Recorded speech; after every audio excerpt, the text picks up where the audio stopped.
कैसे हैं आप सब। आई होप कि आप सब ठीक होंगे। तो मैं पुनीत सैम स्वागत करता हूं आपका अपने यूट्यूब चैनल SPS में।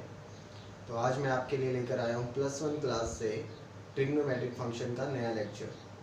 ट्रिग्नोमेट्रिक फंक्शन में पिछला जो लेक्चर था उसमें हमने ट्रिग्नोमेट्रिक फंक्शन के ग्राफ और जो सॉल्यूशंस हैं, जनरल सॉल्यूशन, प्रिंसिपल सॉल्यूशन के बारे में पढ़ा था। कुछ और उसमें एक दो टाइप रह गई है, उसके बाद हम क्वेश्चन डिस्कस करेंगे। आज हम इसको ख़त्म करने वाले हैं, ट्रिग्नोमेट्रिक फंक्शन का जो जनरल सॉल्यूशन और प्रिंसिपल सॉल्यूशन है। तो चलिए शुरू करते हैं आज का लेक्चर। लास्ट क्लास में हमने पढ़ा था sine theta is equal to 0। अगर साइन थीटा की वैल्यू 0 है तो थीटा क्या हो सकता है, n पाई। मीन्स पाई का कोई भी मल्टीपल, -1 हो, 1 हो या 2 हो, कोई भी मल्टीपल हो, वहाँ पे साइन थीटा की वैल्यू क्या होगी, 0। फिर कोस थीटा अगर 0 है तो क्या होता है अपने पास, odd multiple of pi by 2 पे क्या रहता है, 0 रहता है। फिर टेंजेंट 0 कहाँ रहता है, n पाई के ऊपर। मीन्स जो हमारा एक्स एक्सिस होता है वहीं पे पाई, जो 2 पाई है, 3 पाई है, तो माइनस पाई, सब पे क्या रहता है, टेंजेंट 0 रहता है। फिर दूसरी चीज़ हमने सीखी फिर कि अगर साइन में कोई भी वैल्यू दे रखी हो, अदरवाइज 0 के अलावा कोई भी वैल्यू है या 0 भी है तो भी यही बनेगा रूल, क्योंकि वहाँ पे 0 ऐड करने से कोई फर्क नहीं पड़ेगा, ये n पाई बन जाएगा। अब जो और वैल्यू है वो ऐड कैसे होगी, -1 raise to the power n into alpha. Means यहाँ पे जो एंगल बनेगा, कुछ भी दे रखा हो, साइन इक्वल टू कुछ भी, उसको हम साइन के फॉर्म में बदल लेंगे। जैसे साइन 3 दे रखा होगा तो 3 को भी बदल सकते हैं। आप कहेंगे कि 3 तो होता ही नहीं है साइन की वैल्यू, नहीं, तो 3 को भी हम बदल सकते हैं। कैसे, साइन 3 को अगर मैं साइन इनवर्स लिखूं, मान लीजिए 3 लिखा हुआ है, उसको मैं साइन अल्फा मान लूँ एक बार, 3 को साइन अल्फा मान लिया तो ये फॉर्म तो वही बन गई, साइन अल्फा वाले। तो यहाँ से अपने पास आंसर क्या निकल कर आता है, n pi plus -1 raise to the power n into alpha. अब एल्फा क्या होगा, साइन को उठा के उधर ले जाएं तो एल्फा क्या आता है, साइन इनवर्स 3। तो हम क्या कर सकते हैं यहाँ पे, अब साइन इनवर्स 3 लिख सकते हैं अल्फा की जगह। तो मतलब हर वैल्यू के ऊपर होगा, ऐसा कुछ नहीं है कि यहाँ पे नहीं होगा, ये 3 आ गया तो क्या होगा, 3 तो वैल्यू ही नहीं होती, सब वैल्यू होती हैं। इन्वर्स लगा के हम उसकी वैल्यू को नोटिफाई कर सकते हैं। तो ध्यान से देखिए, ये हमारे पास रूल होगा, कोस के इक्वल है तो हमारे पास 2n पाई प्लस माइनस हम अल्फा कर देंगे यहाँ पे जो भी एंगल होगा। फिर वैसे ही टेंजेंट में हमारे पास क्या होगा, n पाई प्लस, इसमें प्लस ही होगा सिर्फ। तो ध्यान से देखिए, इसमें प्लस माइनस, इसमें डिपेंडेंट है कि कैसी पावर होगी। n अगर इवन होगा तो अपने पास ये प्लस हो जाएगा, n अगर ओड होगा तो ये माइनस हो जाएगा। यहाँ पे कुछ भी हो, क्या होगा, प्लस होगा। तो ये चीज़ें हमें पता की थी हमने पिछले लास्ट क्लास में। आज हम 3 चीज़ें और पढ़ने वाले हैं कि ये तो चलो सिंपल इक्वेशन, आप कहेंगे कि क्या सिर्फ ऐसे ही क्वेश्चन मिलेंगे आपको, बिल्कुल नहीं मिलेंगे, आपको बनाना पड़ेगा इस फॉर्म में। तो ठीक है, सिंपल फॉर्म अगर दे रखी है साइन कोस टेंजेंट की तो हम बना लेंगे, सिकेंड कोसिकेंट और कोट की भी दे रखी है तो भी हम बना लेंगे, क्योंकि वह रेसिप्रोकल होते हैं। अगर ये 3 आते हैं तो बाकी 3 तो ऑटोमेटिक हो जाएंगे इन्हीं से। लेकिन क्या ऐसा भी तो हो सकता है स्क्वेयरिंग में हो, तो हम स्क्वेयरिंग को कैसे पढ़ेंगे। तो देखिए, स्क्वेयरिंग का मैं आपको बताता हूँ। मान लीजिए साइन स्क्वेयर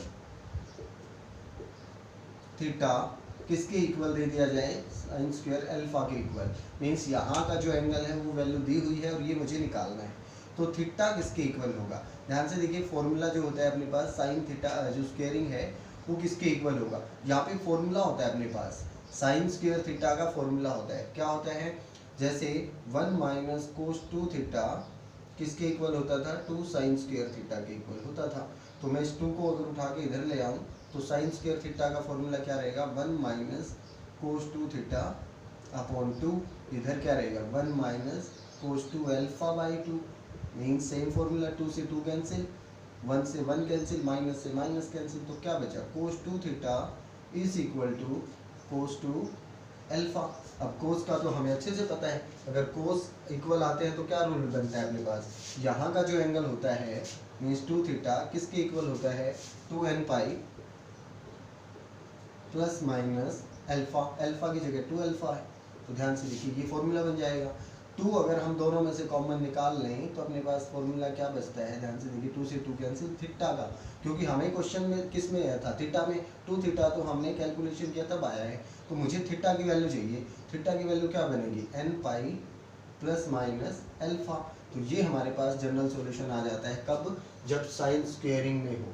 मीन्स अगर मैं यहीं पे इसके रूल लिखना शुरू करूँ तो देखिए साइन स्क्वेयर थीटा अगर दे रखा होगा साइन स्क्वेयर अल्फा, तो अपने पास थीटा क्या बनेगा n pi plus minus alpha. तो ये अपना एक और रूल है। अब आप कहेंगे कि साइन स्क्वेयर है तो कोस स्क्वेयर भी तो हो सकता है। वैसे कोस स्क्वेयर हो या साइन स्क्वेयर के ही रूल से भी निकाल सकते हैं, लेकिन अगर कोस स्क्वेयर है तो क्या करेंगे, कोस स्क्वेयर है तो कोस स्क्वेयर के फॉर्मूले में क्या आ जाएगा, प्लस प्लस होगा तो वही रूल बनेगा, बिल्कुल कोई चेंज नहीं आएगा अपने पास। ये प्लस का बन जाएगा, दोनों प्लस के अगर मैं लिखूंगा तो कोस इक्वल आना है, और कोस इक्वल आना तो यही रूल बनना है। तो कोस स्क्वेयर दे रखा हो या साइन स्क्वेयर दे रखा हो, यहाँ से भी आप पता लगा सकते हैं। मान लीजिए कोस स्क्वेयर दे रखा होगा आपको is equal to cos square alpha के इक्वल, तो इसको हम 1 माइनस साइन स्क्वेयर लिख तो सकते हैं ना, बिल्कुल वही चीज़ बन जाएगी 1 माइनस साइन स्क्वेयर अल्फा। तो -1 से -1 ये कैंसिल हो जाएंगे, दोनों साइन बिल्कुल सेम आ जाएगा, तो रूल भी अपना क्या रहेगा, सेम ही रहेगा। तो cos square alpha theta is equal to cos square alpha अगर है तब भी हमारा थीटा क्या रहेगा n pi plus minus alpha ही रहेगा। तो ध्यान से देखिए कोई चेंज नहीं आया है इसमें। बहुत अच्छी चीज़ है कि आपको एक ही याद करना पड़ेगा, n pi plus minus alpha जो रहेगा। अब हमारे पास टेंजेंट स्क्वायर होता है। अब आप कहेंगे टेंजेंट स्क्वायर के लिए कुछ अलग, तो टेंजेंट स्क्वायर के लिए क्या अलग होगा, ध्यान से देखिए टेंजेंट स्क्वायर के लिए भी कुछ भी अलग नहीं होगा, क्योंकि टेंजेंट स्क्वायर का फॉर्मूला क्या रहता है, सेकेंड स्क्वायर थीटा -1, और ये भी रह जाएगा सेकेंड स्क्वायर थीटा -1, -1 से -1 कैंसिल। तो ये क्या आया अपने पास, ध्यान से देखिए सेकेंड इक्वल आ गया, इट मीन्स कोस इक्वल आ गया। तो cos square theta is equal to cos square alpha रहेगा इधर, कोस स्क्वायर अल्फा। क्यों, क्योंकि मैंने रेसिप्रोकल ले लिया दोनों तरफ, तो अपने पास क्या है, सेम आया। तो अपने पास इसका आंसर भी क्या रहेगा, theta is equal to n pi plus minus alpha. तो ध्यान से देखिए जब भी स्क्वेयरिंग में आया तो अपने पास तीनों का सेम ही है, चाहे कुछ भी आए स्क्वेयरिंग में है, अगर मैं स्क्वेयरिंग में बना लिया तो n pi plus minus alpha ही करना है। तो ये रूल अगर आपको आते हैं तो आप किसी का भी जनरल सॉल्यूशन निकाल सकते हैं, कैसी भी इक्वेशन हो। चलिए हम निकालते हैं। देखिए स्टूडेंट, क्वेश्चन है हमारे पास, find the general solution. General solution निकालना है मुझे। पहले इक्वेशन ये दे रखी cos 4x is equal to cos 2x। तो देखिए cos 4x, cos का फॉर्मूला दे रखा है हमें, किसके इक्वल होता है cos में, 2n pi plus minus alpha. तो जो हमारा 4x है, ध्यान से देखिए 4x क्या रहेगा, 2n pi plus minus alpha क्या है 2x। अब सोचिए कि मुझे यहाँ से x की वैल्यू निकालनी है, तो मैं इस 2x को इधर लेकर आऊँ तो अपने पास अलग अलग चीज़ें हैं, एक बार प्लस और एक बार माइनस। तो देखिए सॉल्यूशन हमारा उसी अकॉर्डिंग हो जाएगा। तो अगर मैं इसको माइनस का लेता हूँ तो अपने पास यहाँ पे आएगा, ध्यान से देखिए x की 2 वैल्यू आएंगी, तो इसको अगर मैं इधर लेकर आता हूँ, माइनस का होता है तो ये प्लस का 6 हो जाएगा, and that is equal to 2n pi. तो अपने पास x क्या आता है 2n पाई बाई 6, तो ये कैंसिल हो जाएगा। इट मीन्स x क्या आता है n पाई बाई 3। तो ये हमारे पास एक वैल्यू आ गई। दूसरी वैल्यू देखिए, अगर मैं इसको प्लस का लेता हूँ तो इधर आके माइनस हो जाएगा, 2x is equal to 2n pi. तो अपने पास 2 से 2 कैंसिल, तो x क्या रहता है n पाई। तो अपने पास दो सॉल्यूशन आते हैं, ये हमारे पास इसके जनरल सॉल्यूशन हो गए। हम इस फॉर्म में इसको नोट कर सकते हैं। देखिए सेकंड पार्ट और कर लेते हैं। तो सेकंड पार्ट में क्या है, sin 2x is equal to cos x, या माइन प्लस जी cos x is equal to 0। तो यहाँ से अपने पास कोस एक्स किसके इक्वल आता है, माइनस साइन 2x। और साइन 2x जो है माइनस का, साइन माइनस का कैसे बदलता है, ध्यान से देखिए। अगर मैं 90 प्लस या 90 माइनस करता हूँ तब चेंज होता है। तो कोस 90 माइनस थीटा तो क्या होता है, साइन थीटा होता है, ठीक है। मुझे कोस ही बनाना है इधर, तो कोस को साइन में चेंज करें और वो माइनस का आए, क्योंकि कोस सेकंड क्वाड्रेंट में क्या होता है, माइनस का।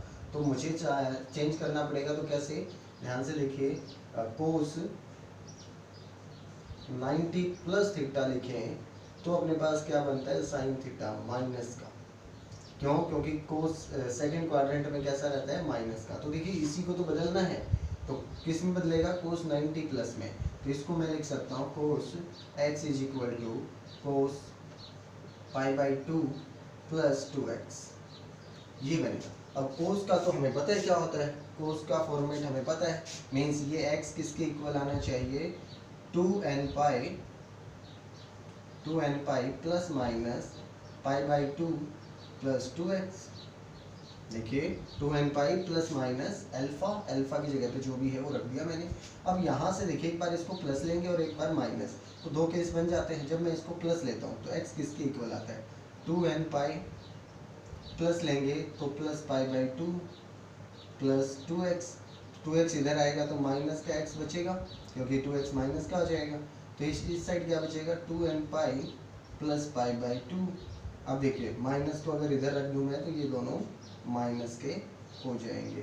दैन इट इज एक सॉल्यूशन तो अपने पास ये है। दूसरा सॉल्यूशन देखिए, अगर मैं x को इसको रखूँ माइनस का तो देखिए क्या रहेगा 2n पाई, माइनस का रखते ही दोनों के साइन चेंज हो जाएंगे, minus pi by 2 minus 2x, और ये इधर आके क्या बना देगा 3x is equal to 2n pi minus pi by 2। 3 से डिवाइड कर देंगे, हमें x की वैल्यू चाहिए क्योंकि x की वैल्यू ही इसका सॉल्यूशन है। अब सॉल्यूशन इक्वेशन का क्या होता है, जो वेरिएबल उसमें डाल रखा है उसी की तो वैल्यू उसका सॉल्यूशन होती है। तो x इसमें वेरिएबल है, यहाँ पे थीटा को वेरिएबल मान रहा था तो थीटा का सॉल्यूशन निकाल रहे थे, थीटा की वैल्यू। तो x की वैल्यू निकालेंगे हम, तो x की एक और वैल्यू आएगी, वो क्या होगी 2n pi by 3 minus pi by 6, दोनों को डिवाइड करेगा से। तो ये हमारे पास क्या रहेगा एक और सॉल्यूशन। तो इस तरीके से हम सॉल्यूशन निकाल देंगे, जनरल सॉल्यूशन जो इक्वेशन से है। बिल्कुल अगर इनसे अलग कुछ भी नहीं आएगा आपके पास, कैसी भी कितनी भी बड़ी इक्वेशन हो, आपको इसी फॉर्मेट से उसको एक ही ट्रिग्नोमेट्रिक रेशियो में कन्वर्ट कर लेना है। जैसे देखिए एक और क्वेश्चन है, नेक्स्ट क्वेश्चन है अपने पास, second square 2x is equal to 1 minus tangent 2x।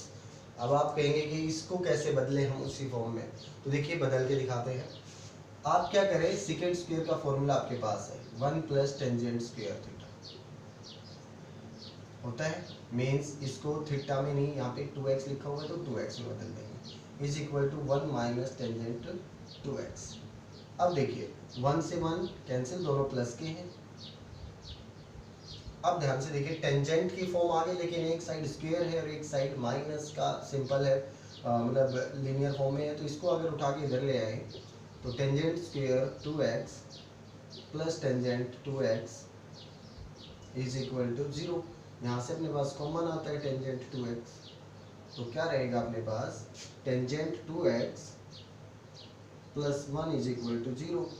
अब ये तो हमने काफ़ी बार पढ़ा है कि अगर दो चीज़ का प्रोडक्ट 0 है तो उनमें से एक चीज़ तो कंफर्म 0 होगी।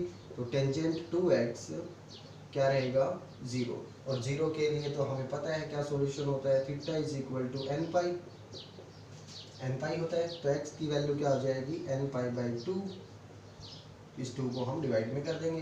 तो ये हमारे पास एक सॉल्यूशन तो यहाँ से आ गया है। दूसरा सॉल्यूशन देखिए, tangent 2x is equal to -1। अगर इसको मैं 0 रखता हूँ तो ये किसके इक्वल आएगा, tangent 2x is equal to -1।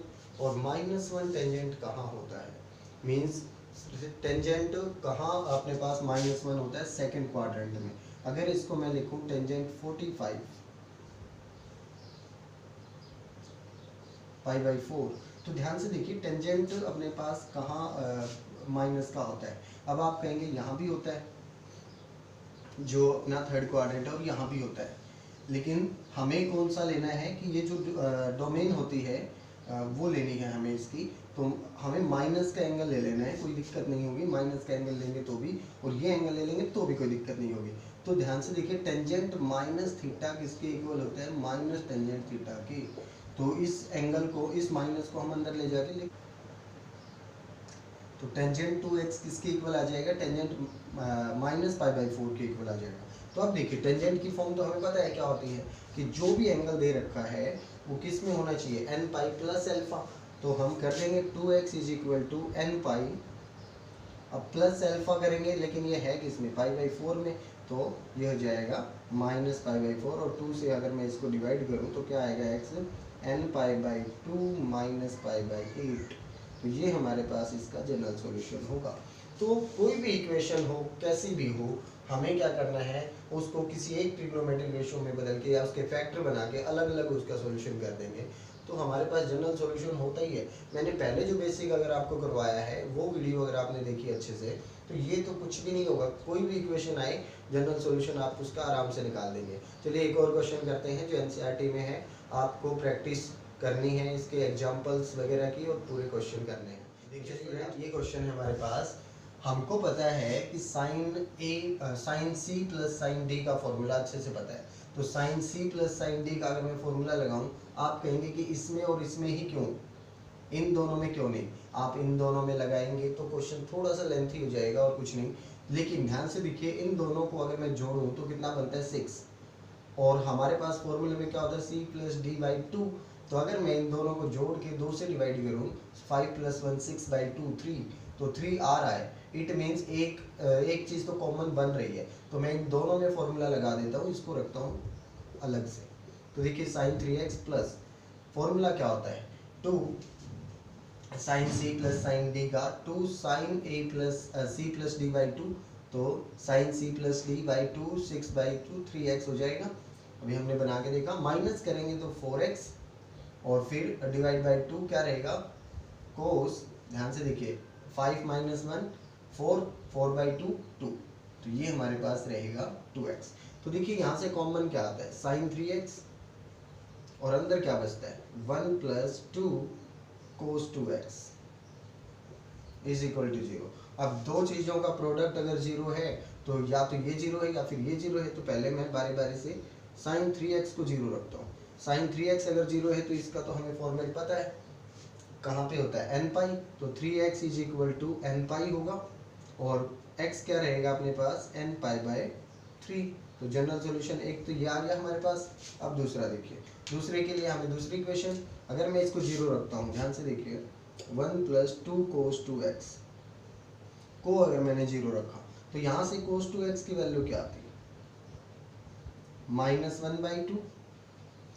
अब 1/2 कहाँ होता है कोस, ध्यान से देखिए 1/2 कहाँ होता है कोस, कोस की वैल्यू जो माइनस होता है कोस, वो कहाँ कहाँ होता है वो हमें पता होना चाहिए। तो कोस की वैल्यू माइनस की देखिए सेकंड क्वाड्रेंट में होती है, तो पाई माइनस करके लिख पाएंगे हम इसको। तो ध्यान से देखिए एक बार, पहले इसकी वैल्यू देखिए ये होती कहाँ है, तो ये होती है अपने पास 60 पे, मीन्स π/3 पे, तो इसको हम लिख पाएंगे कोस π-π/3। तो बिल्कुल नॉर्मल हमने कोस में चेंज कर दिया, और कोस में होने के बाद तो हम इसको इजीली चेंज कर सकते हैं। तो ध्यान से देखिए ये एंगल क्या बन जाएगा 2π/3 बन जाएगा, तो 2π/3 में चेंज कर लिया। अब अल्फा की जगह ये आ गया और थीटा की जगह ये, और कोस का हमें पता है क्या होता है, theta is equal to 2n pi plus minus alpha means 2π/3।